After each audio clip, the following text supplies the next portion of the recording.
Sveiki gyvi, mėlieji. Su jumis Audrys Antanaitis. Mes vis dar darbuojamės knygų mugėje, kur ką tik tai baigėsi vienos labai įdomios knygos, elektroninės knygos, elektroninio leidinio pristatymas. O leidinys vadinasi Tarptautinės fonetinės abėcėlės rašmenys lietuvių tarmėtyroje. Dvi autorės ir vieną iš jų pakalbinsime. Iš pradžių paskelbsiu autorės. Tai Rima Bakšienė ir Agnė Čepaitienė, o Lietuvių kalbos instituto geolingvistikos centro vyriausioji mokslinė darbuotoja daktarė Rima Bakšienė su mumis. Laba diena. Na ir pavadinimas iš tikrųjų Tarptautinės fonetinės abėcėlės rašmenys lietuvių tarmėtyroje. Paprastam nelituanistui, neturinčiam lituanistinio išsilavinimo žmogui atrodytų gana sudėtinga ir klausimas kiltų, kam aš čia žiūrovams tiesiog parodysiu, kaip atrodo elektroninis leidinys. Tai gal, garbioji Rima, jūs ir atsakykite va tam paprastam Lietuvos žmogui, kas tai yra tarptautinė fonetinė abėcėlė ir ar galima, kaip jūs intriguojančiai pasakėte pristatymo pradžioje, nemokančiam lietuvių kalbos žmogui, naudojant šitą abėcėlę visiškai be akcento skaityti lietuvišką tarminį tekstą. Kad be akcento, tai turbūt sunkiai įsivaizduojama, nes ta mūsų artikuliacinė bazė, kurią gimdami gauname, yra stipresnė už bet kokias abėcėles. O šiaip tarptautinė abėcėlė, tai nemanau, kad čia kažkokia egzotika, nes tikrai visi, kurie mokosi bent kiek kokios nors užsienio kalbos, yra su jie susidūrę. Visa tai, kas yra užrašyta, arba kaip mes sakome, transkribuota žodynuose, anglų kalbos vadovėliuose, kad ir kitų kalbų, prancūzų ar dar kažkur, tai yra užrašyta visur šita tarptautinė fonetinė abėcėlė, jo ženklais. O mes Lietuvoje kažkodėl priežasčių čia yra daug ir gal dabar nereikėtų jų visų čia analizuoti, nuėjom truputį kitų kelių. Bet noriu pasakyti, kad ta transkripcijos sistema, garsų užrašymo sistema tiek bendrinės kalbos, tiek tarmių, ji irgi pradžioje buvo sukurta ant tarptautinės fonetinės abėcėlės pagrindo. Pati tarptautinė fonetinė abėcėlė yra sukurta visiškai XIX amžiaus pabaigoje. Tai buvo, kiek aš dabar prisimenu, Paryžiuje ir mokytojų iniciatyva, norinčių mokyti vaikus ar žmonės užsienio kalbų, sukurti rašto ženklų sistemą, kuria, kaip mes ir sakėme, bet kurios tautos, bet kurios kalbos atstovas galėtų suprasti tą garsą ir jį perskaityti. Taip, bet žinote, vis dėlto klausimas turbūt natūralus kiltų, kiekviena kalba turi jai pritaikytą abėcėlę. Ar įmanoma sukurti tarptautinę abėcėlę, kuri būtų universali ir kodėl nepakanka lietuviškos fonetinės abėcėlės? Jeigu kalbam apie šitą sistemą tarptautinę, tai ji daugiau mažiau ir yra universali. Tai prasme, ženklų sistema visoms kalboms yra ta pati ir tiesiog ta ženklų sistema yra daug didesnė negu reikia konkrečios kalbos garsams. Ir paprastai iš to rinkinio pasiimama tik dalis garsų. Nes ne visos kalbos turi visus garsus. Taip, pavyzdžiui, kokios nors afrikiečių kalbos, tai ten yra tokių priebalsių, kur mes darydami lietuviškus terminus nežinom, kaip juos pavadinti, nes angliškai yra kliks, aukštelėjimai, paukštelėjimai, mes tokių garsų neturime, aišku, tai va. Bet mes turime prozodinių elementų, tokių kaip priegaidės, kurių šitam rinkiny nėra kaip pažymėti. Taip, priegaidės ir lietuviam dažnai būna. Taip, bet čia galiu patvirtinti, kad visom prasmėm yra lietuvių kalbos unikali savybė. Aišku, panašių tų priegaidžių turim serbų kroatų kalbose, kai kuriuose kitose. Bet tokių priegaidžių, kaip mes turim, latviai turi, Tai pasirodo, dabar, kaip sako mums kolegos, galite rašyti abėcėlės kūrėjams, kad praturtintų ženklų sistemą ir dar įvestų ženklus reikalingus lietuvių priegaidėms žymėti. Tai tarptautinė abėcėlė dar iš esmės gali būti vystoma, turtinama? Taip, jie kaip yra plėtojama, plečiama, dabar kaip tik tikslinama. Dabar kaip tik prieš naujus metus mačiau kūrėjų straipsnių, kur yra priebalsių sistema tobulinama. Kitokie požymiai jiems priskiriami, kita lentelės vieta jie padedami ir su priebalsiais, tarp kitko, lietuvių kalboje irgi buvo daug problemų, nes mūsų priebalsiai ŠŽ irgi gana unikalūs yra ir neatitinka tiesiogiai tos fonetinės abėcėlės rašmenis. Sakykite, dabar šita tarptautinė fonetinė abėcėlė bent jau iš dalies pritaikyta lietuvių kalbai. Kokia praktinė nauda, taikomoji nauda? Pritaikyta pirmiausia, turiu pasakyti, kad pirmiausia vis dėlto buvo pritaikyta bendrinės kalbos kūrėjai. Tai yra gana du etapai to pritaikymo, nes pritaikyti bendriniai kalbai buvo daug paprasčiau.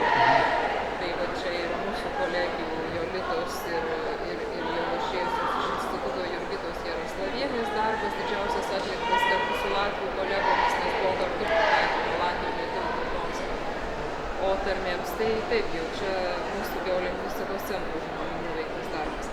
Praktinė nauda pirmiausia yra ta, kad šito abėcėle užrašytus tekstus, kad ir kaip sakėm su akcentu, gali paskaityti visų tautų tyrėjų, visų kalbų atstovų tyrėjų mokslininkai.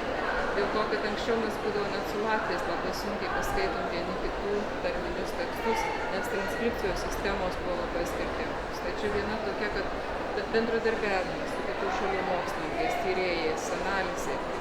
Kita praktinė nauda yra ta, kad didžioji dalis kompiuterinių programų, kurios bet ką daro, tiek, jeigu galvosim apie kokį nors automatinį užrašymą, transkripciją, analizę, paieškas, tai visos programos, kurios kurtos ne Lietuvoje, jos pripažįsta tik tai tarptautinės abėcėlės rašmenis.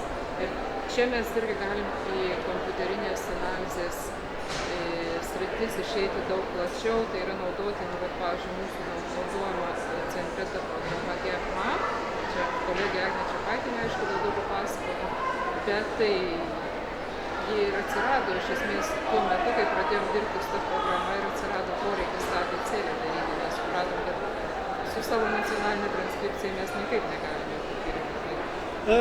Tai artėjant prie pabaigos, ar šitas darbas, tai yra šitas leidinys, yra iš esmės projekto baigimas, baigtinis, ar kelio vidurys, ar dar kažką reikėtų daryti, ar vis dėlto galima sakyti, iš esmės darbą padarėm, dabar belieka, kaip jūs minėjote, priebalsiai, priegaidės, kai kurios detalės. Aš manyčiau, kad tas jūsų paskutinis paminėtas variantas labiau arčiausiai tiesos būtų. Transkripcija yra toks dalykas, kad kiek kartų peržiūrėsi, tiek kartų rasi, ką tikslinti. Jeigu jūs paimtumėte leidinius, kurie per 100 metų buvo išleisti ir ta vadinamąją Kopenhagenė transkripcija, tai irgi keitėsi, ne visi ženklai, bet balsių kai kurių užrašymai labai keitėsi, dėl to, kad buvo ir naujų tyrimų atlikta, aišku, ten buvo ir spaustuvų galimybės keitėsi, ten ir kitų priežasčių. Bet mūsų atveju, tai aš manau, kad labiausiai bus tikslinama vis tiek dar atlikus daugiau eksperimentinių tyrimų ir pasižiūrėjus, kaip mūsų garsai, kiek labiausiai atitinka tuos garsus, kurie yra pateikiami toj sistemoje tarptautinės fonetinės abėcėlės. Nes šiaip galima rasti ne tik ženklus, galima rasti kelių diktorių ištartus tos abėcėlės garsus interneto puslapiuose. Vieta iliustracija yra labai žymaus fonetiko Johnsono, kuris tikrai yra įrašęs ir tuos vadinamus kardinalinius balsius. Tai galima pasiklausyti, tada palyginti su mūsų lietuvių kalbos garsais ir ieškoti geriausių atitikmenų. Tai va čia dar vienas sritis, kaip minėjau, ir eksperimentiniai tyrimai, ištyrus nustačius daugiau savybių, ypatybių gali būti, kad keletą dar dalykų teks tikslinti, bet didžioji dalis darbo šiuo metu yra padaryta. Su kuo aš jūs ir sveikinu. Leidinys elektroninis, jį galima įsigyti Lietuvių kalbos instituto interneto svetainėje. O jau paskutinis klausimas, jūs, garbioji Rima, paminėjote iliustracijas ir mes negalime parodyti popierinio leidinio, kadangi jo nėra, bet štai yra specialiai knygų mugėje padaryti maišeliai su, sakykime, paslaptingais, netgi nežinau, kaip vadinasi šitas grafikas. Taip, renginys vadinasi. Mūsų renginys, Kukučio oscilograma. Oscilograma. Gal jūs paaiškintumėte žiūrovam, ką tai vis dėlto reiškia? Aš parodysiu tiesiog štai oscilogramą. Bet tai gal jūs... Gal parodyti, ir aš tada galiu pakomentuoti. Taip, pakomentuokite. Oscilograma ir oscilografija yra vienas iš pirminių pagrindinių eksperimentinės fonetikos garsų tyrimo būdų. Tai yra užrašymas, garso atvaizdavimas jo